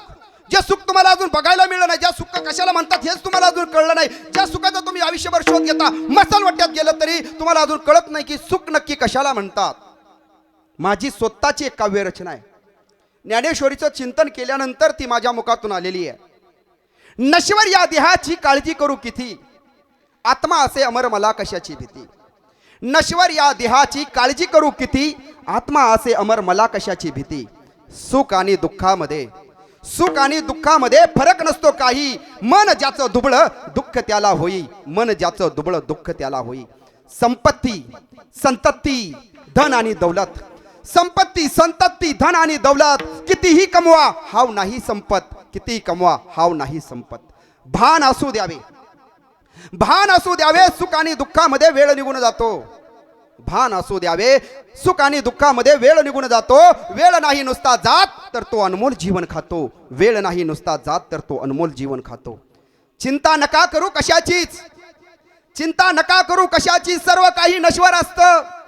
आणि जीवन म्हणजे आत्म्याला पडलेलं एक स्वप्न असतं. व्हायचं त्याच्यामध्ये जागा असतं. आणि जे आज असतं ना ते उद्या नसतं. काय आहे सुखाची व्याख्या तुमच्याकडं? कशाला तुम्ही सुख म्हणचाल? कुठं तुमच्याकडे सुख टिकले? तुम्ही जे सुख आणि दुःख भोगले ना ते सगळं नश्वर आहे. तुमचं सुखही नश्वर होतं आणि दुःखही नश्वर होतं. तुमचं सुखी आलं निघून गेलं, दुःखी आलं निघून गेलं, राहिलंच नाही. लक्षामध्ये राहिला फक्त तुम्ही भोगणारे. लक्षामध्ये ठेवा. आता तुम्हाला सांगेन की सुख दुःखाच्या व्याख्या काय आहेत. जीवनामध्ये असं एखादं दुःख माणसाकडे असतं, त्या दुःखातून माणसाचं सुख सगळं वजा होऊन जातं. सगळे माणसाकडे बरं का, चांगली नोकरी आहे, लाखभर पगार आहे, 2 मुलं आहेत, सुना आहेत, नातवंड आहेत, सगळ्यांचं व्यवस्थित झालंय, मुलं बी चांगल्या क्लास 1 ऑफिसरला, काही नाही. पण ह्याला झाला कॅन्सर. डॉक्टर म्हणले कॅन्सर म्हणलं की गेलं सगळं सुख गेलं. आयुष्यभर केलेलं पैसा सगळं कशातच सुख राहत नाही. आता कॅन्सर कसा बरा होईल, आता कशाचा बरा होईल? तो गेल्यावरच बरा होईल, कशानं बरा व्हायचा? ह्याला त्याचं दुःख होतं. लक्षामध्ये दशरथ राजा 4 राण्यात मुलगाच नाही, राजा असून दुःखी होता. काय उपयोग आहे म्हणायचा? पोरगच नाही तर काय उपयोग आहे म्हणायचा? ते मग त्याचं आता कथा फार मोठी, ते सांगायला वेळ नाही, सांगितली असती. त्याला मुलगा कसा झाला, पुत्र कामिष्टी यज्ञ कसा केला, बृहस्पतीने त्याला आशीर्वाद कसा दिला, शुक्राचार्यावर युद्ध कसं केलं, काही ते रथाचा चाक तुटलेला, ते रथ कसा उचलला, तिनं का उचलला, ती ताकद, हे सगळं सांगितलं असतं पण वेळ नाही. फक्त तुम्हाला सांगतो की राजाकडे सगळं असून एकच दुःख होतं. त्या दुःखामुळे त्याला काहीच त्याचं सुख नव्हतं. राजाचं सुख नाही, राज्याचं सुख नाही, सगळं धनदौलत भरलेलं सगळं कपाट, ते जे कुबेराचं धनसाठी, पण त्याला कशाचंच सुख नव्हतं. याला म्हणतात दुःखातून सुख वाजा. एकाच दुःखातून सगळं सुख संसारातला वाजा होता, नुसतं दुःख शिल्लक राहतं. आणि दुसरं काय आहे, आम्हाला जर दुःख असेल ना, काय दुःख असेल, कोणाचा बाबा एखादा पाय तुटला असेल, त्याने म्हणायचं आता माझा पाय तुटला, संपलं माझं जीवन, मी जगूच कसा. अरे बाबा 2 पाय तुटलेली जगत्यात, तुझा एकच तुटलाय, त्या 2 पाय तुटलेल्याकडे बघ, म्हणजे तुला जगायची उमेद मिळेल. या जीवनामध्ये अशी दोन्ही हात नाही दोन्ही पाय नाही अशी माणसं जगतायत. तुझा एक पाय तुटला म्हणून कुठे रडत बसलास, कुठे रडत बसलास? अरे आता काय सांगावं, लय येतंय पुढे आठवतंय पण त्याला मला ब्रेक मारावा लागतोय. दुसऱ्याचं दुःख बघितलं ना आपलं दुःख हलकं होतं. मग बंगला हा एवढी सास्त होय, 1 BHK, लोकांचे 2 BHK, 2 BHK 2 बंगले, आपले एकच 1 BHK. आपल्याला सुख नाही. अरे ते बी नाही, फुटपाथवर माणसं राहते ती, त्यांच्याकडे बघ. पत्र्यामध्ये राहते ती, त्यांच्याकडे बघ. छपरामध्ये अजून काही चिनिकले नाही, त्यांच्याकडे बघ. अरे देवानं दिलाय त्याच्यामध्ये सुखी समाधान राह. जगातला सर्वात सुखी तूच आहे, तुझ्याशिवाय सुखी दुसरा कुणीच नाही. पण सुख घेता कुठं? दुसऱ्याकडे बघून हाय ते सुख गमवून बसलास. माझ्याकडे मोटरसायकल आहे, त्याच्याकडे 4 चाकी आहे. अरे मोटरसायकल नाही अशी भरपूर आहे ना, सायकली नाही अजून अशी पण भरपूर. त्याच्याकडे बघ ना, आपल्यापेक्षा गरीबाकडे बघ ना. मग तुला सुखी व्हायचं असेल तर संसारातल्या माणसानं आपल्यापेक्षा गरीब माणसाकडे बघावं, त्यावेळेस त्याला सुख आहे. लक्षामध्ये ठेवा. याला म्हणतात, काय म्हणतात, आपल्या दुःखातून दुःख वाचा. आपलं दुःख आहे ना, मग दुसऱ्या दुःखी माणसाला बैल, जिसको देखो उसके पास सुख दुःख भरी कहानी है, दुनिया में कितना आलम है, मेरा गम तो कितना कम है. मग तुम्हाला कळेल, अरे माझं दुःख काहीच नाही, माझ्यापेक्षा दुःखी, माझ्यापेक्षा वेदनादायक, माझ्यापेक्षा जास्त आजारी असणारी माणसं, मी तरी चालतोय, बोलतोय, सगळं काय करतोय. अरे जीवन जगण्याची एक कला आहे, त्याला आत्मसात करा रे. दुसरं सांगतो, सुखातून सुख वाजा. तुमच्याकडे सुख आहे, पण दुसऱ्याचं, मी मग बघा सांगितलं ना, जसं की आपला 1 BHK, दुसऱ्याचा बघायचा. अरे तू त्याच्या सुखी राहा. दुसऱ्याचं सुख बघून काय करायचं तुला? दुसऱ्याचं काही करू नको. तो त्याच्या सुखी असर कशावरून, कशावरून? तुम्हाला वाटतं काय मोठमोठ्या बंगल्याने लय लय मोठे मोठे बंगलेवाले सुखी आहेत? डोक्याची केस गेली, डोकळ्यावरती चष्मा आलं, चांगलं गाल सफरचंदानं होतं, खोबऱ्याच्या वाटीवरून झालं, सुख असतं. अवस्था या झाल्या असत्या. पोरा ऐकनात, कोणासाठी कमवलं, पश्चाताप करायची पाळी आली. काय व्यसनी निघाली, काय बेवडी निघाली, काय आई बापाला सांभाळणार, काय ऐकनात, आणि काय ऐकली तर टिकाणात. सुख कुठे आहे संसारात? सुख कुठे आहे संसारात? सुखाचा विचार नाही कोठे, सुखाचा विचार नाही कोठे, सुखाचा विचार नाही कोठे, सुखाचा विचार. संसाराचं दुसरं नाव दुःख आहे. संसारात सुख शोधण्याचा प्रयत्न करू नका. तुम्हाला खरं सांगतो, पाण्यामधल्या माशाला तहान लागते पण पाणी पिता येत नाही. कधीतरी लांछन प्रवास करताना निरीक्षण करा. मासे असे उड्या हाणतात आणि उलटे होतात. मासा ज्यावेळेस उलटा होतो त्यावेळेस त्याचे कल्ले उघडतात, त्यावेळेस त्याच्यामध्ये पाणी जातं आणि त्याची तहान भागते. जर तुम्हाला या संसारात सुख पाहिजे असेल तर संसाराच्या उलटं व्हावं लागेल. लक्षात ठेवा, संसार हा नश्वर, स्वप्नवत, मायावत आहे. तुम्ही आतापर्यंत जेवढा आयुष्य जगला तेवढा आयुष्य अजून शिल्लक राहिलेलं नाही. जेवढं जगला ते कसं गेले ते कळलेलं नाही. राहिलेलं चुटकीसारखे निघून जाणार आहे तेही कळणार नाही. म्हणून हे आयुष्य काय आहे, हे जीवन काय आहे, हे सुख काय आहे, काय दुःख काय आहे, भगवान परमात्मा काय आहे, हे सगळं चिंतन करा आणि मगच मरा. आणि असं करून नाही मेला तर पुन्हा जन्मा आणि पुन्हा मरा. हो, लक्षात ठेवा. हो, शेवटी भगवान परमात्माच्या नामस्मरणानं, चिंतनानं भगवंताची आणि आपलं असणारं मूळ स्वरूप आपल्याला कळतं. आपण तिथपर्यंत जातो. लक्षामध्ये ठेवा. आणि जीवनामध्ये कुठलीही भीती निर्माण राहत नाही. कुठलीही भीती. आज तुम्हाला भीती काय? माझ्या शरीराला आजार झालाय, माझ्या पोराचं कसं होईल, माझ्या पोरीचं कसं होईल, ह्याच्या नोकरीचं कसं होईल, त्या शेताच्या रानाचं कसं होईल, आमक्याचं कसं होईल. ह्या सगळ्या भीती घेऊन तुम्ही जीवन जगताय. तुम्ही किती मोठी असू द्या, जेवढा श्रीमंत जास्त, दागिने घरात जास्त, पैसा जास्त, तेवढी त्याला भीती जास्त. चोर येतात काय, दरोडं पडतात काय, पाहुणं पैसे मागतात काय, दिल्यावर बुडावतात काय, काय होतंय का काय, काय होतंय का काय. अरे तुम्हाला सुखच नाही.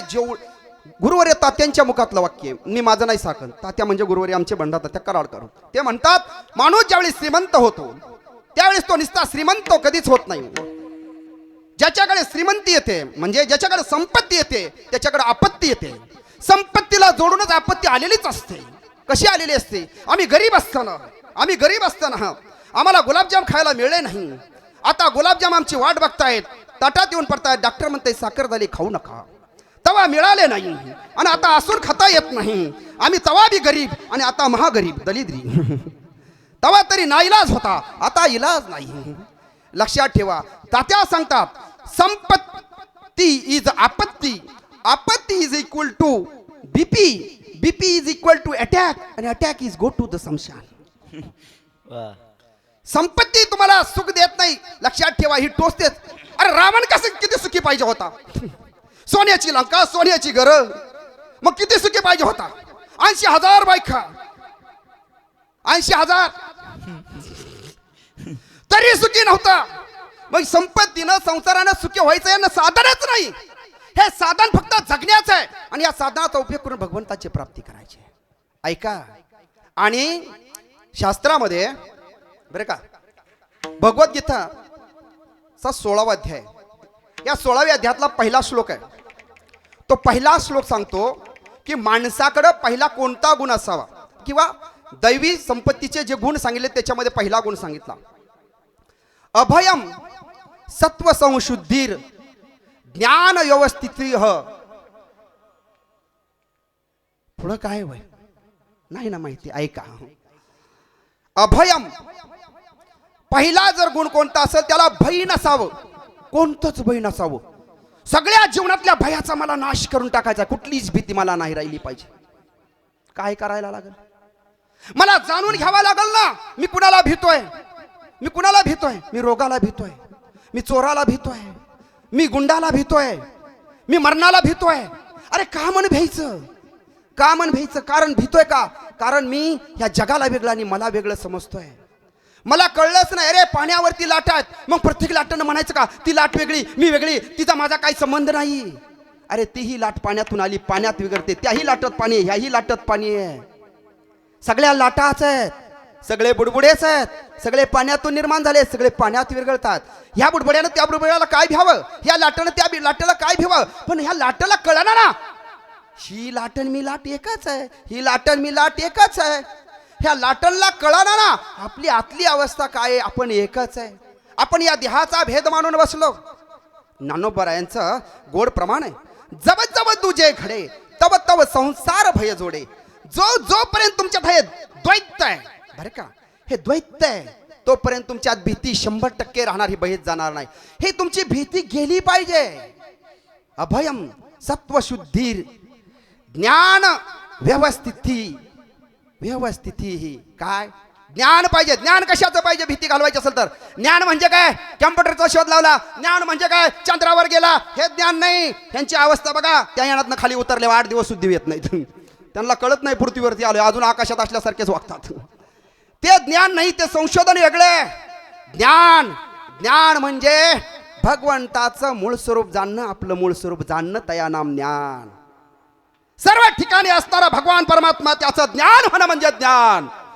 ब्रह्मस्वरूपाने सर्व चराचरामध्ये कणाकणामध्ये भरून उरलेला भगवान प्राप्ताला, भगवान परमात्म्याला जाणणं म्हणजे ज्ञान.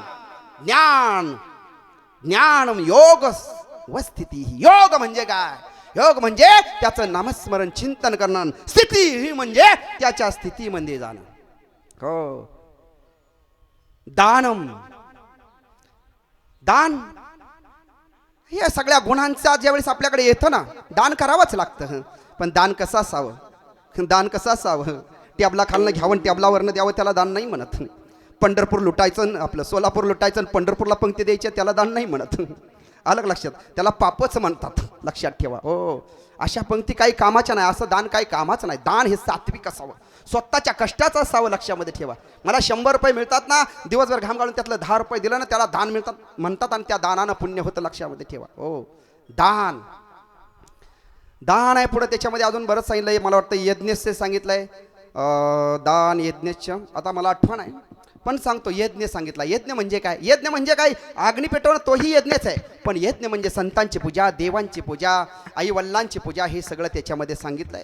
हे सगळं अभ्यास सांगितला आहे. शास्त्र, वेद, ग्रंथ, भागवत, चिंतन, देव, ह्या सगळ्या गोष्टीचं चिंतन केलं ना, मग कळलं ना देव कसा आहे. अरे मी म्हणजेच देव आहे. देव तो माझ्यामध्येच आहे, माझ्यापेक्षा देव वेगळाच नाही आहे. दर्पणीचे दुसरे भाषे, आरशामध्ये मी दिसतो पण आरशामध्ये मी नसतो. मग दिसतो कसा? आरशामध्ये मी दिसतो पण आरशामध्ये मी नसतो. मग आरशामध्ये दिसतो कसा? मग दिसतो म्हणून 2 मानायचं का, एकच मानायचं? मला तुम्ही सांगा. अय, तुम्ही एकच आहे मग दिसता 2 म्हणून तुम्ही 2 मानलं. तसं रे बाबांना सांगू, ही पृथ्वी आहे ना, पृथ्वी ही आकाशगंगेमध्ये तरंगणारा एक कण आहे, एक ग्रह आहे. आणि तुम्हाला वाटतं ना खाली पाताळ आहे, पण मला तर पाताळ दिसतच नाही. मी ज्यावेळेस ध्यानाला बसतो ना त्यावेळेस मला ही आकाशातच पृथ्वी तळते आणि आपणच आकाशामध्ये. आणि आकाश इतकं मोठं आहे की जगातले सगळे शास्त्रज्ञ एकत्र बसवले, त्यांच्या बापालाही सांगता येणार नाही की आकाशाची लांबी रुंदी किती. एक दिशा कुठनं सुरू होते आणि कुठं संपते. तुमच्या बुद्धीची विचार करण्याची शक्ती संपते, तिथून भगवंताची व्याप्ती सुरू होते. तो बुद्धीचा विषय नाही, तो समर्पणाचा विषय आहे.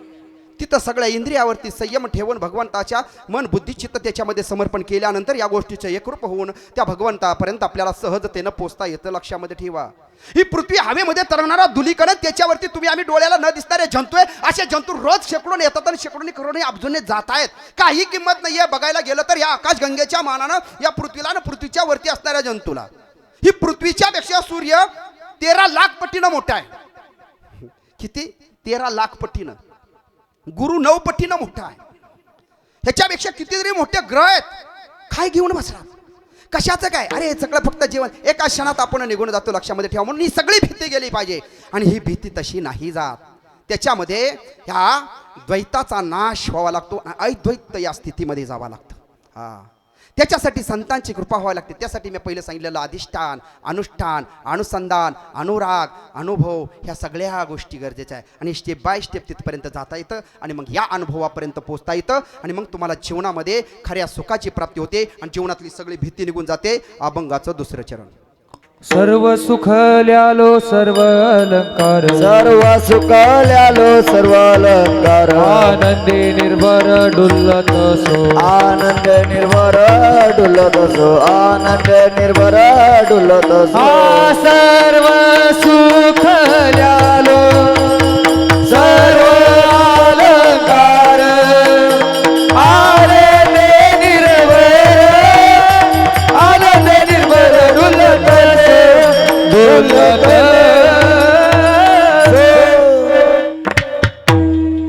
बाबांनो, कसंही जीवन जगून जगत नाही, जमत नाहीये. मनात येईल तसं जगायचं, मनात येईल तसं खायचं, मग येईल तसं भोगायचं.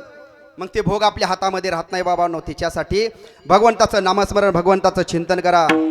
आणि आता एकदा सगळ्यांनी मुखाने नाम आणि हाताने टाळी वाजवायची बरं का. तुम्ही घरी वाजवणार नाही, हातानं टाळी वाजवायची, मुखानं भगवंताचं नामस्मरण करायचं.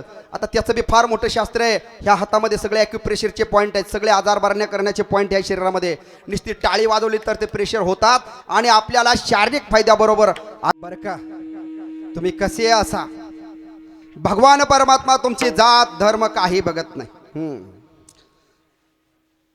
भगवान परमात्म्याचं नामस्मरण चिंतन करायला कुठल्याही जातीचं धर्माचं काही बंधन नाही. जाती सगळे हे आपण निर्माण केलेत, माणसानं निर्माण केलेत.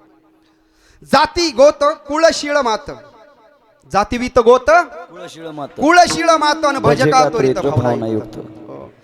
अजून सांगू, काळ वेळ नाम उच्चारिता नाही, दोन्ही पक्ष पाही उद्धरते. कुठल्याही काळाचं बंधन नाही. 24 तास कुठल्याही अवस्थेत कुठल्याही ठिकाणी तुम्ही भगवंताचं नामस्मरण चिंतन करून भगवंताशी एकरूप होऊन जीवन जगू शकता. लक्षामध्ये ठेवा. जीवनामध्ये याच्याशिवाय कशाने सुखी होऊ शकत नाहीत, ही अंडरलाईन करून ठेवा हे वाक्य. कशाने काही करा. बाकीचे काही लोक नास्तिक असतील, काय विचार करत असतील, तू सुखी आहे का फक्त मला सांग.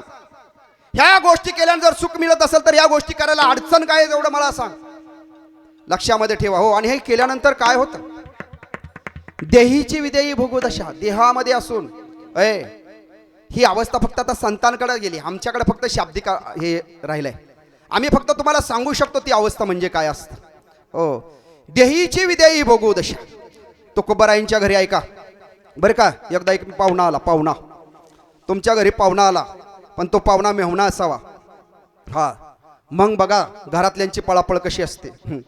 मग पाहुणा आला तुकोबारायांचा मेहुणा, आणि तुकोबारायांची एक सवय काय, उठायचं, येणा घ्यायचा आणि आपलं भगवंताचं चिंतन करत जायचे. कुठं, कधी भंडारा डोंगर, कधी घोराडेश्वर डोंगर, कधी भामचंद्र डोंगर, या तिन्ही डोंगरातल्या कुठल्याही डोंगरावरती जायचे. आणि त्या दिवशी सांगितलं जिजाईनं, जिजाई म्हणते तिला तुकोबराय आवडीनं आवडी म्हणायचे. मग जिजाई आवडी म्हणते आज नका जाऊ, घरामध्ये पाहुणे आलेत, त्यांच्यावर कोणीतरी जेवण करायला पाहिजे ना. पाहुण्याला एकट्याला कसं बसवायचं, तुमचं रोजचंच आहे. घेतला इनान निघाले. म्हणले ठीक आहे थांबतो. गेले, म्हणले थांबतो पण एक काम कर, मी बाहेर तुळशीच्या वट्यावर नामस्मरण चिंतन करत बसतो, तुझा स्वयंपाक झाल्यावर मला बोलव, आम्ही जेवण करतो. ठीक आहे. तुळशीच्या वट्यावरती बाहेर गेले, तुकोबर आहे त्या ठिकाणी बसलेले आहेत. आतमध्ये पाहुणा त्यांचा मेवणा झोपलेला आहे. स्वयंपाक तयार झाला. आता आपल्याकडे वेळ नसल्यामुळे स्वयंपाक लगेच तयार झाला. जेवायला पण वाढलं, जेवायला पण बसले. आता काय करणार, त्याला पटपट आहे. मग जेवायला बसले, जेवायला सुरुवात झाली. तुकोबरायने आपलं खायला सुरुवात केली. एक भाकर खाल्ली, दुसरी भाकर खाल्ली. पाहुणा मात्र चाचपत चाचपत खात होता. कोरभर खाल्ली, अर्धी भाकर खाल्ली. पावन भाकर खाता हात धुवून टाकला. जिजाऊच्या लक्षात आलं, आपला भाव का जेवला नाही. तुकोबराय तर जेवले, पण भाव का जेवला नाही, काय त्याला आवडलं नाही का, झालं काय, काहीच कळलं नाही. लक्षामध्ये ठेवा. पण आपल्या घरातला पाहुणा जर नीट नाही जेवला, तो जर आपला भाव असावा, ती जर नाही नीट जेवला म्हणले, आपल्याला किती राग येईल. माझं काय चुकलं बरं, विसरायला बेबी आहे ना. मग झालं ते तुकोबराय तिकडं जाऊन परत बसले. हा पाहुणा आज जाऊन बसला. मग आता बायांचं कसं असतं, सगळ्यांचं झाल्यावर मग सगळं राहिलेलं गोळा करायचं, तवे वगैरे सगळे पुसून बिसून घ्यायचं, मस्त मध्ये काय राहिलेलं सगळं गोळा करायचं आणि मग जेवायला बसायचं. मग जिजाऊ जेवायला बसली. जेवाय बसली, घास मोडला, तोंडात घातला आणि तोंडात घास घासल्यावरती कळलं की भाजीत मीठच टाकलं नाही. भाजीत मीठ टाकलं नाही म्हणल्यावरती तिचा एवढा राग आला जिजाऊला. ते गेले, कशी गेले, पाय आपटतच गेले. दान दान दान, हा बस बस बस, पाय फुटतील. मग पुढे गेले. कुठं गेले, बायांना माहिती आहे राग आला की भांडी कशी आपटायची, पाय कशी आपटायचे ते सांगायला लागत नाही त्यांना. मग तिथं गेले. तिथं तुळशीच्या ओट्यावर तुकोबराय बसले होते. म्हणले तुम्हाला कळत नाही का. तुकोबराय म्हणले काय झालं, काय झालं. अहो भाजीमध्ये मीठ नव्हतं. मग भाजी काय मी केली होती का, भाजी तर तू केली होती, मीठ काय मी टाकणार, तुझं काम होतं. पण तुम्हाला खाताना कळत नाही का, ती आळणी झालीये. तसंच खाल्लं आणि ते भाव का बोलला नसेल. ते म्हणला दाजीच काय बोलत नाही, आपण कसं म्हणायचं आळणी झाली. दाजीच हाणते म्हणजे आपल्या तोंडाला चव नसेल. पण ते काय बोललं नाही बिचार. ते म्हणला भाजी बनवायचं काम तुझं आहे. तुकोबराय म्हणले भाजी बनवायचं काम तुझं आहे आणि आमचं काम खायचं. मग पण तुम्हाला चव कळत नाही का, आळणी झालंय, काय झालंय, काय खातो आम्ही कासया सांगते. अगं आम्ही काय खातो, कुठं आहे, काय करतो, आम्हाला काशाचं भान राहत नाही. आम्ही फक्त त्या विठ्ठलाच्या नामामध्ये मग्न झालेलो असतो. अभंगाचं 3रं चरण फास्टच घ्या. असो ऐसा कोठे आठवची नाही, असो ऐसा कोठे आठवची नाही, असो ऐसा कोठे आठवची नाही, असो ऐसा कोठे आठवची नाही. देहीच विदेही भोगुदशा, देहीच विदेही भोगदशा, देहीच विदेही भोग. असो ऐसा कोठे आठवची नाही, देहीच विदेही भोगदशा, देहीच विदेही भोगदशा, देहीच विदेही भोगदशा, भोगदशा. बास बास लय झाली दशा, अजून कशाला दशा करता. 12 वाजून गेल्या. ऐका लक्षामध्ये ठेवा, देहीची विधेही ह्याच्यावरती आता लय बोलण्यासारखे आहे. पण आता काय आपला वेळ संपला. आता मी शेवटच्या चरणाकडे जातो. ऐका शेवटच्या चरणामध्ये तुकोबराय सांगतात की तुका म्हणे आम्ही झालो अग्निरूप, लागो ने पाप पुण्यांगा. तुम्ही कर्म करून, पाप कर्म करून सुद्धा आणि हे आमच्या अंगाला लागत नाही, कसं शक्य आहे, कसं शक्य हो. हा ते एकदा जोग महाराज, विष्णुबुवा जोग महाराज एकदा नाशिकला त्र्यंबकेश्वरला गेले. तिथं कुशावर्तामध्ये त्यांनी स्नान केलं. स्नान केल्यानंतर तिथल्या ब्राह्मणाने त्यांच्या हातावरती पाणी दिलं आणि सांगितलं हे पाणी आता खाली सोडा, मी मंत्र म्हणतो. पापोहम पापकर्म म्हणतो मंत्र होता. आणि म्हणजे मी पाप केलेलं असेल तर ते धुवून जावं, माझ्याकडून होणारे पाप माझ्याकडून मला माफ व्हावेत, माझ्याकडून भविष्यात होणारे पाप मला. अरे म्हटले बस करते असले मंत्र. कुणाला असले मंत्र, आम्ही आमच्या आयुष्यात कधी पापच केलं नाही तर कशाचा आम्हाला हे असला मंत्र. ते सांग दुसऱ्यांना ज्यांनी पाप केले त्यांना.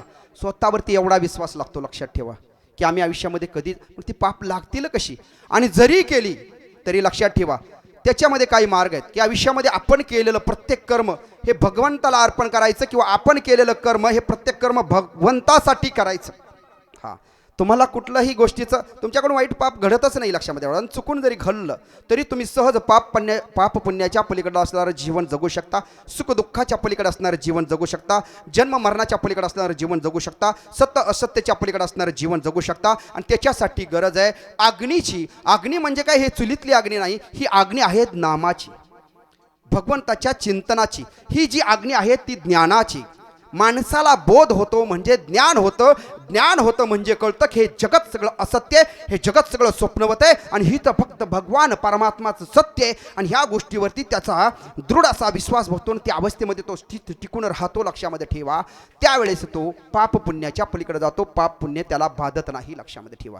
म्हणून हा जो अग्नी आहे शेवटच्या चरणामध्ये सांगितलेला, हा अग्नी भगवंताच्या नामस्मरणाचा आहे. नामस कीर्तन साधन पै सोपे आणि जळतील पापे जन्मांतरीची. जन्मोजन्मीचं पाप जाळण्याचं ताकद या भगवंताच्या नामस्मरणामध्ये चिंतनामध्ये आहे. पण हे केलं तर आणि हे नाही केलं तर लक्षामध्ये ठेवा काय होतं तुम्हाला सांगतो.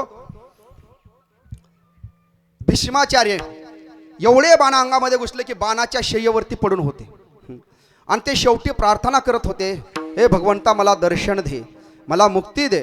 आणि शेवटी भगवान श्रीकृष्ण स्वतः त्यांच्यापाशी आले, पांडवांना घेऊन आले आणि त्यांच्यापाशी उभा राहिले आणि विचारलं काय. आणि तो वेळेस भीष्माचार्य म्हणाले, देवास तू प्रत्यक्ष आलास, मी तुझीच प्रार्थना करत होतो. सांग म्हणलं, मी माझ्या आयुष्यात कुठलंच पाप केलं नाही, मी कधी खोटं बोललो नाही आणि तरी मला एवढा वाईट मृत्यू. माणसाच्या जीवनामध्ये वेदना आहेत. जन्मताना तुम्ही रडत येता, दुःख आहे. जन्मल्यावरती अनेक तुम्हाला आजाराने दुःख आहे आणि शेवटी मरताना सुद्धा जरा व्याधी आणि मरताना सुद्धा वेदना आहेत माणसाला. मरणाचं सुद्धा दुःख आहे. लक्षामध्ये ठेवा, हे सुद्धा दुःख निघून जातं जर तुम्ही भगवंताचं नामस्मरण चिंतन केलं तर. देवा मी काय पाप केलं म्हणून मला अशा प्रकारचा मृत्यू आला आणि जीव जाता जाई नाही माझा, मी ह्या बाणाच्या शय्येवरती आहे का म्हणून. देव हसले आणि म्हणले, भगवान श्रीकृष्ण म्हणले, तुम्ही ह्या जन्मामध्ये काहीच पाप केलेलं नाही आहे. 101 जन्म तुमच्या पाठीमागं जाचाल ना, त्यावेळेस तुम्ही एका राजाचे पुत्र होता, शिकारीसाठी जंगलामध्ये गेला होता आणि तुम्ही शिकारीच्या नादामध्ये एक तुमच्या बाणाच्या टोकावरती एक सरडा उचलला आणि त्याला असा काठ्यामध्ये फेकून दिला आणि ते काटे त्या सरड्याच्या अंगामध्ये घुसले आणि सगळे काटे अंगात घुसल्यानंतर तो सरडा रक्तबंबळ झाला आणि त्याला असा तुमच्यासारखा तडफडत मृत्यू आला. तो जितक्या दिवस तो सरडा तडपला तितक्या दिवस तुम्हाला या शय्येवरती पडून राहावं लागेल. लक्षात ठेवा, तुम्ही केलेली पापं ना ही तुम्हाला शोधतच येतात. लक्षात ठेवा, ती किती जन्म पुढे जावा ती कधीच तुमच्यापासून लांब जात नाहीत. आता ह्याच्यासाठी एक उदाहरण आहे, पण ते आता मला आठवण आहे. म्हणून पाप आहे ना, हे पाप माणसाला कधीच सोडत नाही. लक्षात ठेवा, ते पुढच्या जन्मात, कुठल्या जन्मात, कधी येईन, कुठल्या जन्मात असेल ते सांगता येत नाही. म्हणून पापाला भ्या. लक्षामध्ये ठेवा, याला शास्त्रीय भाषेमध्ये विहित कर्म म्हणजे करण्यायोग्य जी कर्म आहेत ती करा, जी शास्त्राने, आणि निषेध कर्म जी शास्त्राने ज्याचा निषेध केला ती कर्म करू नका. नक्कीच तुम्ही पाप पुण्य, अरे पाप काय करता ऐका ना, पाप माणसाला नरकात नेतं, पुण्य काय करतं, पुण्य स्वर्गात नेतं. पण जे भक्त असतात, साधक असतात, संत असतात, त्यांना स्वर्गाचा नरकाचा संबंधच नसतो, त्यांना भगवंताशी कृपेचं असतं. पुन्हा जन्ममरणाचा फेरा चुकत, म्हणून पाप पुण्याचा त्यांचा संबंधच नसतो, ते पाप पुण्याच्या पलीकडे असतात. या अभंगाचं शेवटचं चरण.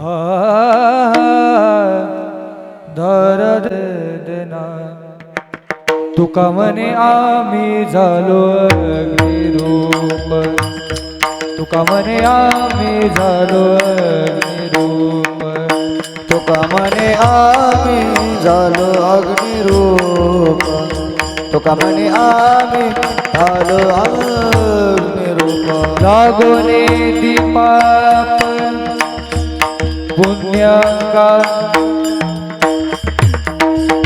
सर्व सुखल्यालो, सर्व अलंकार आनंदी निर्भर दुर्लभ से, आनंदी निर्भर जय हो. धर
Stop.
आनंदे निर्भर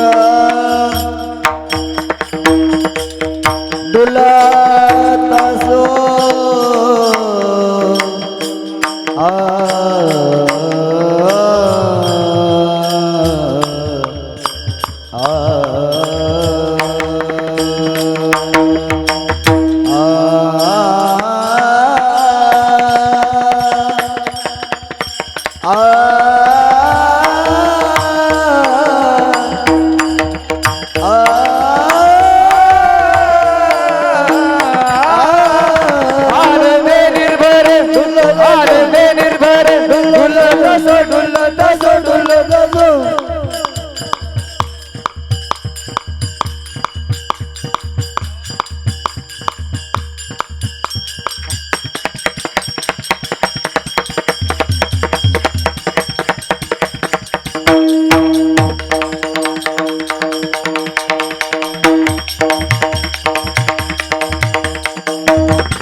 आनंदे निर्भर डुलत असो आनंदे निर्भर डुलत असो डुलत असो सर्व सुखल्यालो सर्व अलंकार सर्व सुखल्यालो सर्व अलंकार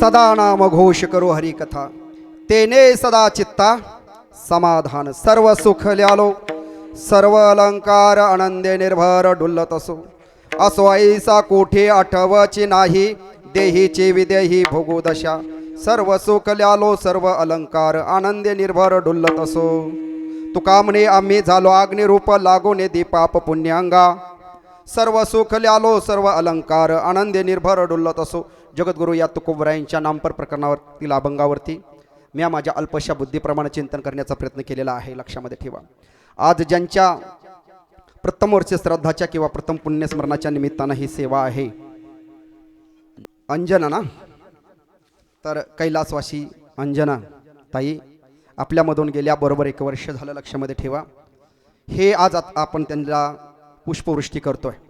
पहिली गोष्ट, सगळ्यांना फुलं पोचलेली आहेत. फुलं टाकताना कोणीही जाग्यावरून टाकायची नाहीत, तुमच्या हातातच फुलं ठेवायची. ज्यावेळेस तुम्ही इथं सगळे आरती झाल्यावर का होईना याचाल दर्शनाला, त्यावेळेस प्रत्येकाने यायचं आणि इथं फुलं व्हायची असतात. या फुलाच्या माध्यमातून आपण आपलं थोडं थोडं पुण्य त्यांना देत असतो.